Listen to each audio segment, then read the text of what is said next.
என் தம்பி பாப்பாவை நீங்க அழிச்சிட்டீங்க, அப்படிதானே மம்மி?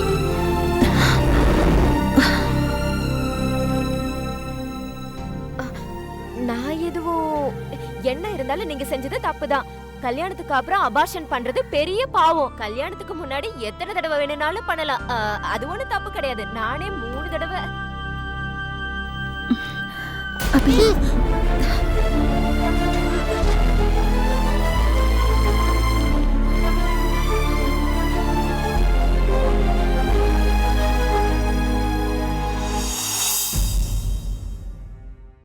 பெத்த தாய்கிட்ட இருந்து அவன் இப்படி ஒரு விஷயத்தை எதிர்பார்க்கவே இல்லை. ஒரு தம்பி பாப்பா வேணும்னு அவன் ரொம்ப ஆசைப்பட்டான். நான் எவ்வளவு கனவு கண்டன் தெரியுமா? ஒரு நிமிஷத்துல அந்த கனவெல்லாம் நீ அழிச்சிட்டியே. யார் மேலமா உனக்கு இந்த கோவம்? என்கிட்டயா இல்ல அபிகிட்டயா? பழி வாங்கிட்டியே. இப்படி குரூயலா ஆகிறதுக்கு உனக்கு எப்படி மனசு வந்தது? இப்படி ஒரு நிலைமையில எந்த ஒரு பொண்ணும் செய்யறதான் நானும் செஞ்சிருக்கேன். இப்படி ஒரு வேலையை செஞ்சுட்டு அதை நியாயப்படுத்துறியா? மறுபடியும் நான் இன்னொரு குழந்தைய பெத்தெடுக்கணும்னு நீங்க சொல்றீங்க. ஒரு வருமானமும் இல்லாத இந்த சூழ்நிலையில ஒரு குழந்தைய வளர்த்து ஆளாக்குறதே பெரிய விஷயம். இதுல இன்னொரு குழந்தைய எங்க நான் பெத்துக்கிறது? சொந்தமா நமக்குன்னு ஒரு வீடு இருக்கா? வருமானம் தான் இருக்கா? ஸ்கூல் ஃபீஸ், வீட்டு செலவுங்க, இதுக்கெல்லாம் சரியான வருமானம் ஏது? இவ்ளோ பிரச்சனை இருக்கும்போது குழந்தை கேக்குதா?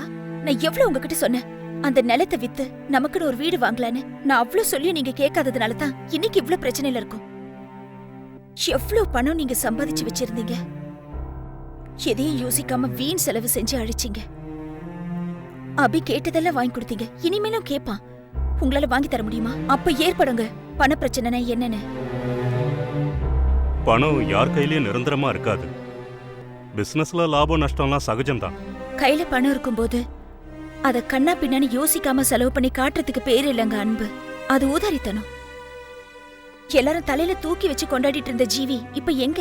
பணம் இல்லைன்னது இப்ப யார் இருக்காங்க? சொந்தம் பந்தம் எல்லாமே பணம் தாங்க. பணம் இருந்தாதான் சொந்த பந்தமே நம்மள தேடி வரும். அது உங்களுக்கு புரியல. இதை தெரிஞ்சுக்கிறதுக்கு MBA படிப்போ இன்ஜினியரிங் படிப்போ தேவையில்லைங்க. குடும்பம் நடத்துற ஒரு சாதாரண பொம்பளையோட அனுபவம் இருந்தா போதுங்க. இப்ப நான் யோசிக்கிறேங்க, குடும்பத்தை எதிர்த்துக்கிட்டு எனக்கு பிடிச்ச வாழ்க்கையை நான் தேர்ந்தெடுத்தது தப்புன்னு எனக்கு தோணுது. அப்படின்னா உனக்கு என் கூட வாழறதுக்கு விருப்பம் இல்லையா? நீங்க செய்யற வேலைதான் பிடிக்கல.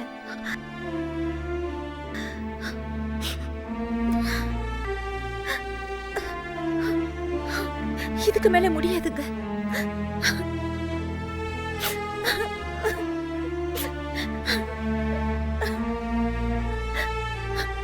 ஹனி, போதுங்க. என் மேல பாசம் வச்சது கொஞ்சினது எல்லாமே. இதுக்கு மேல என்னால முடியும்னு தோணலங்க.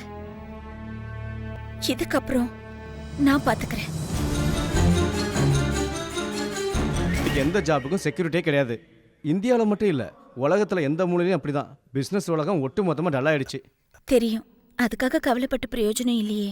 சிச்சுவேஷனுக்கு ஏத்த மாதிரி நம்ம வாழணும், அதுக்கு ஏத்த மாதிரி பழகிக்கணும். அந்த நம்பிக்கையில தான் நான் இப்ப வந்திருக்கேன். நீங்க சொல்றது சரிதான். இந்த தைரியம் எப்போ வேணும். என்ன இனிமேலாவது உங்க சொந்த வீட்டுக்கு போகலாம்ல? வெளியே வந்தாச்சு. இனிமே மறுபடியும் நாங்க அதெல்லாம் முடியாதுங்க. இதுக்கு மேல வாழ்க்கையை கொண்டு போறதுக்கு எனக்கு ஒரு வேலை வேணும். why not? அனிதா, நீங்க குவாலிஃபைடு இல்ல. இது என்னோட பயோடேட்டா. நீங்க ஒரு வேலை வாங்கி கொடுக்கணும். ஏய் ஷூர், உனக்கு வேலை கிடைச்ச மாதிரி தான். ஆமா, விசு ரொம்ப ஃபீல் பண்றானா? அவரா? வானமே இடிஞ்சு விழுந்தாலும் அவருக்கு எந்த கவலையும் கிடையாது. அவர் எப்பவுமே வாழ்க்கையை என்ஜாய் பண்ணிக்கிட்டே இருப்பாரு.